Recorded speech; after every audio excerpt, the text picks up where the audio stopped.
okay, stream of consciousness, drop a lot of points here.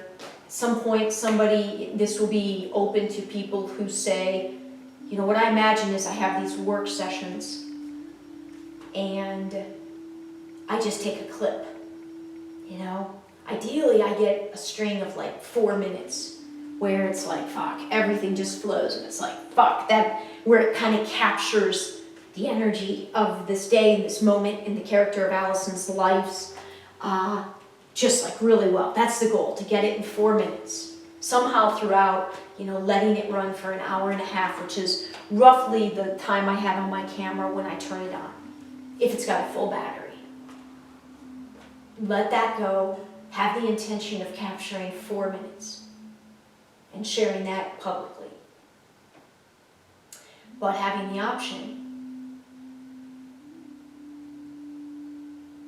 to open the whole session up to people if they're curious. Kind of like what I'm trying to write about with Kip.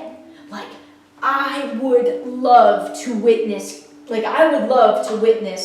Kip, a work session, a brainstorming session in his mind of creating Delphus Rising. Like, honest to God. I would from an artist, and again, I would argue we're all artists, but now I am consciously at the most general level of things. I want to make the rest of my life, my life is my art project. My entire life is my giant art project. And I'm trying to paint the most beautiful picture. And I believe that beauty includes a lot of things that we label as ugly. So it's a wild, you know, I am an artist. So from an artist perspective, and now as an artist who's beginning to hone in her focus on a particular artistic creation, I've not managed to do that. I was doing it most notably with my words when I first started all of this, which is why I've always said I think my first book involves that first 4 months of my blog posts, which began on November 30th, 2012. November 30th, 2012. And the official launching of my company, you know, legally in the state of Florida was January 1st, 2013. But I call my foundation date of my company November 30th, 2012, and there were two really big energetic reasons. Why? Two very different things, 20-something years apart, happened on that date with two very strong masculine energy influences on Alyson's life. And it started as me blogging pretty much for those first 4 months, almost every damn day. November, December, January, February. And it started to decline in February. I remember February was the first full month in this home, renting this home. March is when I saw Krishna Das. Everything shifted. That was another big shift. It started as a writing, and some stuff was definitely coming through me that was being channeled through me, and I know that that's the hub of the book.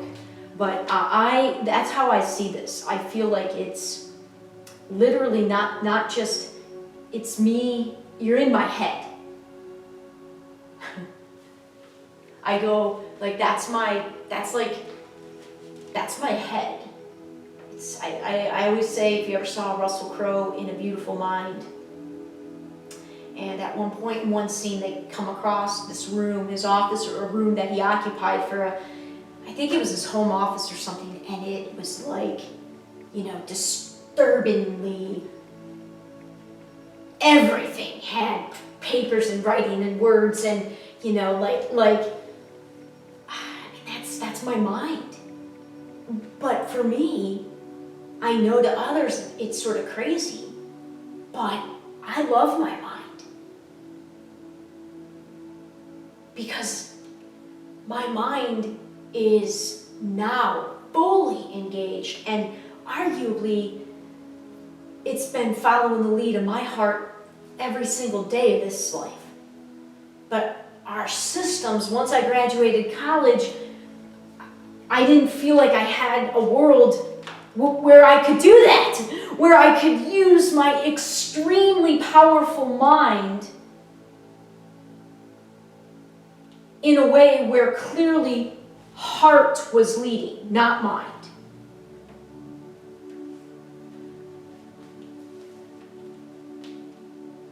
So this is, it's the inside of a lot of these, all the work sessions are that.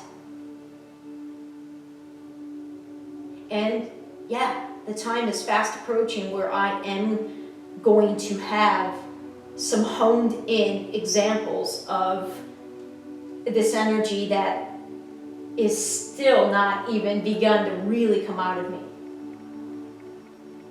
Because I'm still so,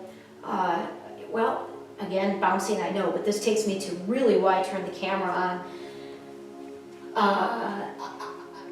I just said, I think in a video a couple days ago with dealing with Peanut's health issue, a big part of what we're being called to do is face our fears and embrace them. And it takes some to talk about. I think it's absolutely important that we speak of these things. And I think the stronger you appear and or are on the surface of things, I think it's even more important that conversations are had, not necessarily this publicly, but that conversations are had with those, that with somebody about that experience of facing your fears and softening them and growing through them. And, and I'm kind of surrounded by that energy, kind of, I would generally say, in the Ironman world. Maybe not directly, although there are plenty of people that fear the swim. But on its most general level, obviously Ironman is about expansion and pushing yourself physically, pushing your boundaries physically.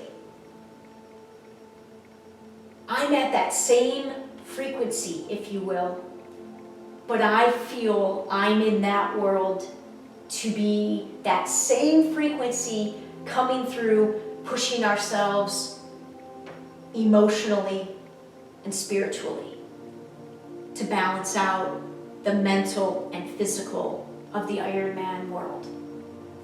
Ironman, obviously, it's physical, but you don't get through something that physical unless you've got some serious mental power that you've now learned how to channel into this one, but it's mental and physical.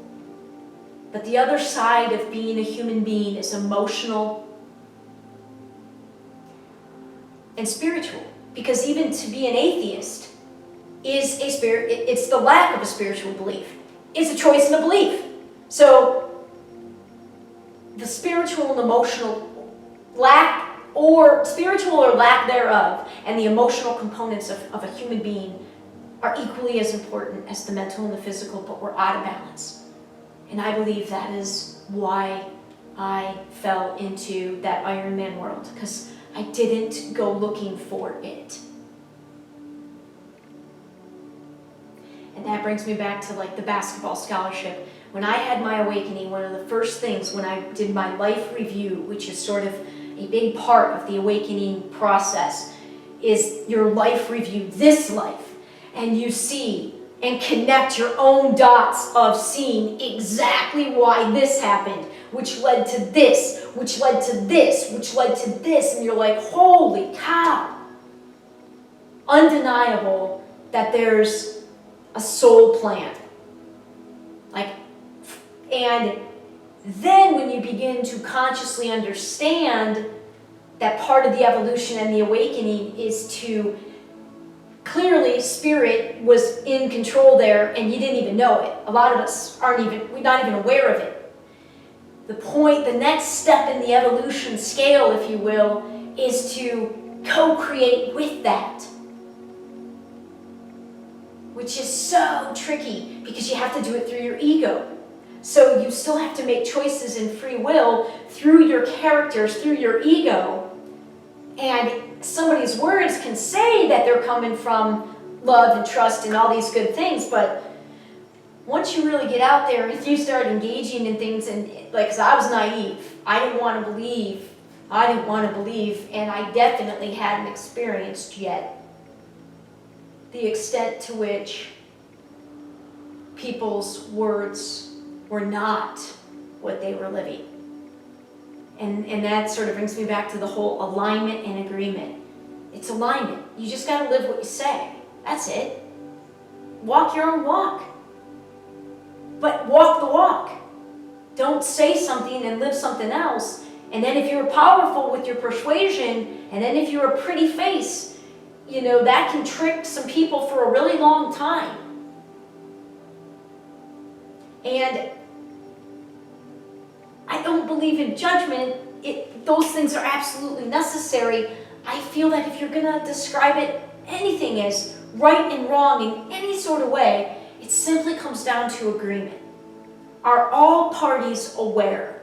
Is everything on the table here? Now, that gets tricky because there are definitely plenty of examples where, let's just keep it simple, two parties come together and they have every intention for this to happen. And there's literally no conscious, aware intention, awareness that leads to some, this other bad thing happening.